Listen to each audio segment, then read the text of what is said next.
Salut et bonjour, bonsoir, où que vous m'écoutez et bienvenue à notre podcast Ton histoire compte. Aujourd'hui, nous allons encore écouter l'histoire de l'intégration merveilleuse d'un de nos frères de la communauté francophone.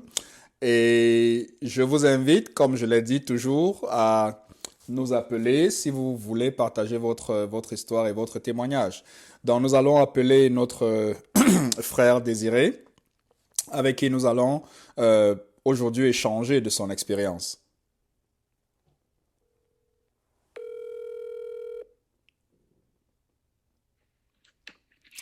Alors, Désiré, comment tu vas? Ouais, ça va. Et toi-même, monsieur Hervé? Oui, Bonsoir. je vais très très bien. Alors, comme on a causé tout à l'heure, vous êtes notre invité spécial aujourd'hui dans notre podcast intitulé Ok, Ton histoire compte. ok.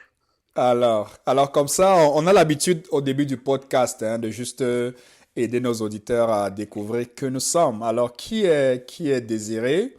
Il est né dans quel pays? Il a grandi où? Des informations, juste comme ça, juste pour vous connaître, quoi, pour qu'on se connaisse pendant le temps, 15 ou 20 minutes que nous allons passer ensemble. Ok, super.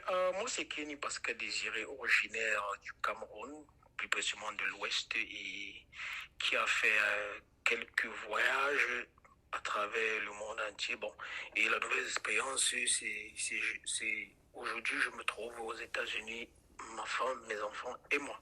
Mhm. Wow, formidable. Alors, vous avez fait des expériences dans le monde entier. Comme ça, vous avez fait quel pays avant de chuter et de vous retrouver aux États-Unis? Oui, j'ai fait Dubaï. J'ai passé pas mal d'années à Dubaï, une quinzaine d'années, si je peux Wow. dire, si j'ai Mhm. ma mémoire est très bonne. Et par là, j'ai aussi fait des vacances en Afrique du Sud et en Turquie. Oh là là là là, vous êtes alors un grand voyageur là. Alors, parmi tous ces pays, Afrique du Sud, Turquie, Dubaï, États-Unis, pour le temps que vous avez déjà passé en Amérique, lequel préférez-vous? Et Euh, pourquoi? Honnêtement parlant, je vais dire, comme toute autre personne, les États-Unis, c'est un pays d'accueil, c'est un pays ambitieux, c'est un pays, comme on dit souvent, après avoir fait toutes ces expériences, je trouve qu'aux États-Unis, c'est le land down for me, dit, là où je vais vraiment m'installer définitivement. Pourquoi? Parce que plus par le passé, on m'a toujours parlé des hommes d'affaires, des riches, les grandes institutions se trouvent aux États-Unis. Je me dis qu'en frottant ce pays, je vais aussi apprendre mes enfants et moi, parce que les autres pays où j'ai visité, on n'avait pas assez tous ceux dont je venais de citer. Donc, pour moi, les États-Unis, c'est un pays d'opportunité, c'est un pays où tu peux facilement t'y mettre et construire un avenir meilleur. Mhm. Alors là, à t'écouter parler, on sent que tu viens d'arriver aux États-Unis, n'est-ce pas, après tous ces tours-là. Alors, tu es en Amérique depuis combien de temps avec ta famille? Et pourquoi tu as choisi de quitter le pays où tu étais avant de venir ici? Je vais vous dire, ça fait pratiquement un an que je suis aux États-Unis Oh, un et an. Ah là ouais, là. un an, Bienvenue à nouveau. merci, Je merci, suppose merci que ceux infiniment. qui sont ici depuis 15 ans ou 20 ans ou même 7 ans, 8 ans qui vous écoutent disent, oh là là, voilà un bleu qui est là, qui arrive. Justement. Merci encore pour l'accueil. Mais comme je disais tantôt, ça fait un an que nous sommes là. Et le but de migrer aux États-Unis, c'était d'abord pour un premier temps pour les enfants. J'ai deux jeunes garçons. Je me dis que l'avenir, c'est pour eux. Donc, il faut bosser vraiment dur aussi pour cela. Mhm, Et de l'autre côté, ici, il te donne une certaine facilité de pouvoir aux personnes les plus, comment dire, les personnes les moins fortunées de pouvoir construire une vie. Tu mhm, vois, donc, la classe, il y a les classes sociaux, ou je vais encore dire la classe sociale, on te permet, c'est de dire, comment je vais expliquer ça? Tu peux pas dire que tu es pauvre aux États-Unis. Donc, on a ouais. fait tout égal à ce que tu te retrouves. En fait, toutes les classes sociales se retrouvent aux États-Unis. Que Mhm, tu sois intellectuel ou pas intellectuel, tu peux construire un avenir. Tu peux construire de l'intellectualisme aux États-Unis. Tu peux construire un business aux États-Unis. Donc, autant d'éléments qui ont poussé vraiment à faire migrer ou à m'installer définitivement aux États-Unis, par contre à d'autres pays où j'étais justement là-bas permanent, c'est-à-dire que résident permanent, tu ne pouvais pas facilement t'octroyer une longue période de permanence Mhm. résident dans ce pays. Donc c'était un peu difficile en fait, surtout avec la famille. Oui, oui, oui. Donc, Alors là, vous avez mentionné le côté des projets, l'éducation des enfants. C'est vrai, j'ai rencontré une ou deux personnes comme ça qui avaient une très belle vie en Afrique, dans leur pays d'origine, mais quand ils ont pensé à ce que leur enfant pouvait bénéficier du système américain en termes de l'éducation et des opportunités, ils ont choisi de venir. Alors pour vous, qu'est-ce que vous avez vu comme bénéfice pour vos enfants en venant avec eux aux États-Unis, en choisissant de vous installer en Amérique? Quels sont les avantages que vous avez vus?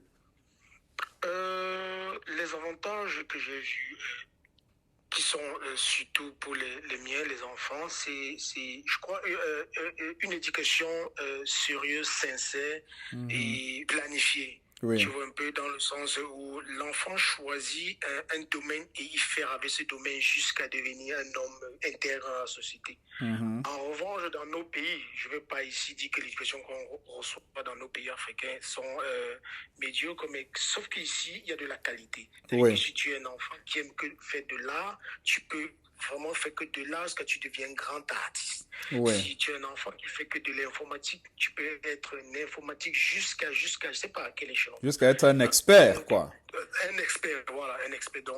Il y a tous ces domaines-là, tous comment dire, ce plus-là qui ont motivé ma venue aux États-Unis. Il y a Mhm. beaucoup d'autres domaines que peut-être je vais citer à la longue, comme je découvre encore. Je Mhm. pense qu'il y a beaucoup d'autres choses que je vais découvrir au fil du temps, mais sincèrement, je conseille ou je suggère à tous ceux qui ont l'opportunité de vivre aux États-Unis. C'est une terre ouverte à toutes couches sociaux, comme j'ai dit tantôt. Mhm. Et si tu es vraiment un bosseur, ta femme et toi, vous pouvez construire une vie meilleure aux États-Unis. Oui. Alors là, vous avez mentionné quelque part aussi, pendant que vous parliez de la facilité à réussir. Vous avez fait Dubaï, l'Afrique du Sud, la Turquie, et puis vous arrivez ici. Qu'est-ce que vous avez vu comme facilité ici, après un an? C'est-à-dire, quand vous comparez un an à Dubaï et un an aux États-Unis, par exemple, quel genre de différence observez-vous favorablement? Ou bien si vous imaginez un an dans votre pays de naissance, à ce moment-ci, avec tout ce que vous traversez, quel genre de différence positive observerez-vous par rapport? Je veux dire, aux États-Unis, il y a de l'emploi. Sauf si Mhm. je me trompe. Il y a déjà de l'emploi. Donc Oui. la main-d'œuvre est hautement demandée, surtout quand tu es en règle et surtout quand tu sais ce que tu veux. Il y a de l'emploi. Il y a de l'emploi de choix et l'emploi maintenant désirable. Ça veut dire que ce que tu aimerais faire, tu Oui. peux facilement aussi t'intégrer aux États-Unis. Même ce que tu n'as jamais fait de ta vie, tu peux le faire aux États-Unis et encore Mhm. gagner ton pain quotidien. Donc il y a cette multitude de, comment on dit, de flexibilité en termes de domaine professionnel. Donc tu Mhm. peux pas arriver si tu es bloqué parce que peut-être tu es un maçon, tu dis oh je peux rien faire. Non, il y a beaucoup d'autres opportunités que tu peux attraper et pouvoir s'ouvrir en attendant de te former dans le domaine de prospérer ou le domaine que tu souhaiterais faire en avenir. Mhm. Oui, Donc parlons de ton... Oui, oui. non, je vous écoute ça, Oui, oui, je pense que c'est je que en t'ai. parlant, je me demandais, puisque vous êtes, tu es tout nouveau, tu as certainement un travail de choix que tu fais maintenant, et puis tu as ton travail de rêve. Donc, est-ce que tu peux Ok. partager un peu aux auditeurs quel est le travail que tu fais actuellement et qu'est-ce que tu planifies faire pour vivre ton travail de rêve, le travail de, comment on dit là, pour vivre ton rêve américain à ton niveau? Américain, justement, justement. Honnêtement parlant, présentement, je fais dans, comment on appelle ça, caregiver. Je sais pas comment on appelle ça. Je travaille dans les maisons de, je veux pas dire retraite, mais pour les enfants autistes. Je Ah travaille dans oui, les oui, maisons vous qui êtes, prennent soin, oui, oui, qui un prennent soin personnel de soins, oui, pour un les enfants personnel de soin autistes. pour les enfants autistes. Donc, et là, c'est un domaine qui est un peu palliatif à, comment dire, à la santé. Donc, puisque déjà nous on donne des médicaments, on prend de la température, et c'est un domaine que j'ai jamais fait par le passé. Donc du Oui. coup, je suis arrivé ici. Ce que j'aimerais encore mentionner, c'est qu'aux États-Unis, on te forme et on te paye. Donc j'ai jamais vu ça ailleurs. C'est-à-dire On te, à même on te paye pendant qu'on te forme. on te forme justement. Donc C'est-à-dire pendant j'ai la jamais vu formation, ça. tu es payé. Tu es payé comme celui qui est déjà embauché. En Ah fait, ça, oui. c'est formidable. Ah, J'ai jamais vu ça. Et comme je disais tantôt, le boulot ici, ou les formations ici se font dans le sens où, même si tu as fait dans un métier, mais on te redonne encore, comment dire, un apprentissage pour que tu restes comment dire, rester dans le sillage américain. Comment dire, que tu restes à le standing. oui. Il y a tout ça qui est avantageux, qui est remarquable. Donc, comme je disais tantôt, je fais dans ce domaine et je planifie par le pas pour l'avenir meilleur, donc faire dans l'informatique, que je n'ai déjà jamais fait. Oui. Mais je pense que c'est une terre où, si tu veux, tu peux, parce qu'il y a tout moyen possible aux États-Unis d'atteindre son rêve américain. Oui. Et juste pour clarifier à nos auditeurs, lorsque la plupart des personnes qui arrivent en Amérique, vous devez prendre un premier travail qui vous permet de payer les factures. Désiré peut Facture. confirmer, et je suis passé par là. Un premier travail qui vous permet de payer les factures, de payer un loyer, payer l'électricité, vous avoir vos moyens de transport, et vous commencez une vie en Amérique. Et ce travail peut être dans le soin de ce que Monsieur Désiré fait. Ça pourrait être dans n'importe quel autre secteur qui n'est pas forcément un domaine dans lequel vous avez de l'expérience. Mais il y a des opportunités de vous former, de vous préparer à ce travail introductif. Et pendant que vous faites ce travail introductif, vous pouvez donc définir un plan de carrière. Est-ce que vous ferez une certification? Est-ce que vous retournerez à l'école vous perfectionner? Est-ce que vous irez à l'université? Et vous faites un plan sur 3 ans ou sur 5 ans. Et graduellement, il y a beaucoup d'expériences comme ça. Sur 100 personnes, vous en verrez 90 qui auront systématiquement la même expérience. Il y a des cas où des personnes arrivent avec une expérience aux États-Unis et s'insèrent directement avec leur plan professionnel. Mais ces cas sont généralement pas très connus, pas très divulgués, mais c'est très possible. Donc c'était juste pour ajouter un peu à ce que vous avez dit. Alors comme ça, vous avez 1 an aux États-Unis. Est-ce que vous pouvez nous parler un peu des défis, de 2 ou 3 défis auxquels vous avez déjà fait face depuis ces 1 année? Et surtout, comment vous avez fait pour vous en sortir? Si quelqu'un doit venir en Amérique aujourd'hui, et il s'imagine 1 an après, en vous écoutant, qu'est-ce qu'il apprendra de votre expérience? Euh, je dirais, si comme moi qui est pascalisé, qui est marié, je dirais ensemble, un couple comme je le suis aujourd'hui, si vous avez l'opportunité de faire un boulot, c'est-à-dire si vous avez l'opportunité, madame et vous, de faire déjà dans un domaine X ou Y, c'est déjà aussi une très bonne chose. Parce que les deux mains qui vont ensemble font comme on dit, un gros paquet. Mais Mhm. si c'est vous-même qui êtes en train de travailler, et madame peut-être est fréquente, c'est toujours un fruit qui pourra produire comment dire, une fleur qui va produire ses fruits plus tard. Mhm. Et mes différents challenges sont les suivants. Je conseillerais à tous ceux qui arrivent aux États-Unis d'apprendre à conduire parce que c'est un des challenges les plus féroces parce que c'est déplacer de l'autre bout à l'autre. Vu qu'ici on ne paye pas eux, c'est pas comme par d'autres pays où je suis passé où on te payait à la fin du mois. Non, ici on ne te paye pas eux. Imagine-toi que tu dois aller au boulot et que tu dois... Je ne dis pas que ceux qui empruntent le métro ou le bus n'est pas faisable, mais c'est un avantage. C'est un plus si en arrivant aux États-Unis, tu es déjà détenteur d'un permis de conduire. C'est déjà comme un boulot aux États-Unis. Parce Ouais. que tout ce que tu pourras faire aux États-Unis, c'est avec le temps. C'est-à-dire que le temps est tellement capital aux États-Unis au point où, Mhm. Time is en money, ayant un comme les permis, Américains disent. time is money, time is money. Donc voilà les différents challenges que j'ai eu à rencontrer. Mais déjà, je suis en train de travailler dessus pour acheter une petite voiture ou pour en finaliser avec mon permis. Donc, ce que je vais conseiller à d'autres, c'est déjà d'avoir un permis. Et je pense que ça, c'est l'un des challenges qui m'ont vraiment un peu marqué. Le Mhm. reste, je suis en train de découvrir. Donc, voilà. Mhm. D'accord. Et pour ajouter, l'obtention, si vous avez déjà un permis international avant de venir aux États-Unis, la procédure d'obtention du permis ici est plus simplifiée et plus raccourcie. Donc, Mais si vous n'avez pas de permis de conduire, quand vous arrivez en Amérique, ça prendra plus de temps. Vous devrez prendre des cours d'auto-école, passer un test et puis passer des tests de conduite. Vous devez même avoir quelqu'un qui est prêt à vous mentorer, à vous aider. Et puis, pour avoir sa première voiture, généralement, il faut passer par des relations ou quelqu'un qui a une voiture de seconde main qui décide généralement de vous la vendre ou bien de passer par des vendeurs qui vous le donnent, quoi. Alors, merci beaucoup, Monsieur Désiré, pour ce temps. Je sais que vous êtes très occupé et vous avez certainement beaucoup à faire. Alors, si vous deviez donner des conseils à quelqu'un qui est en train de traverser des difficultés actuellement aux États-Unis pour son intégration, qu'est-ce que vous donnerez comme conseil pour terminer?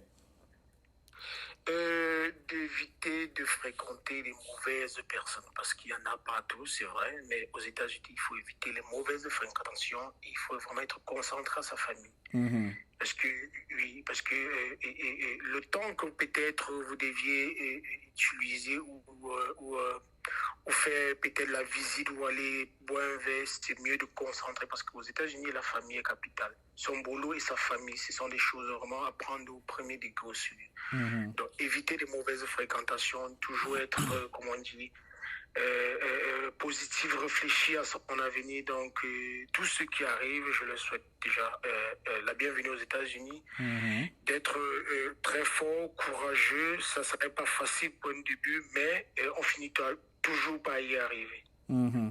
Alors, juste comme ça, avant d'achever, comment s'est passée l'intégration dans la communauté ici? C'est juste une petite parenthèse que je voudrais ajouter. Je suppose que vous n'êtes pas juste comme ça en l'air. Est-ce que vous avez rencontré des gens, des personnes qui ont facilité votre intégration ou bien des personnes qui n'en ont pas aidé, mais vous avez quand même réussi à trouver comment ils ont fait pour faire naviguer jusqu'au point où vous êtes actuellement?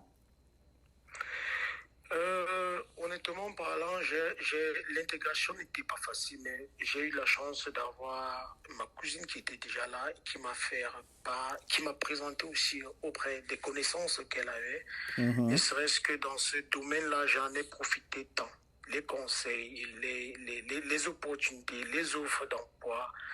Donc, sur ce côté-là, j'en ai bénéficié pour quelques-uns. C'était pas facile, mais je pense que possible, vous aurez toujours quelqu'un qui va vous tendre la main.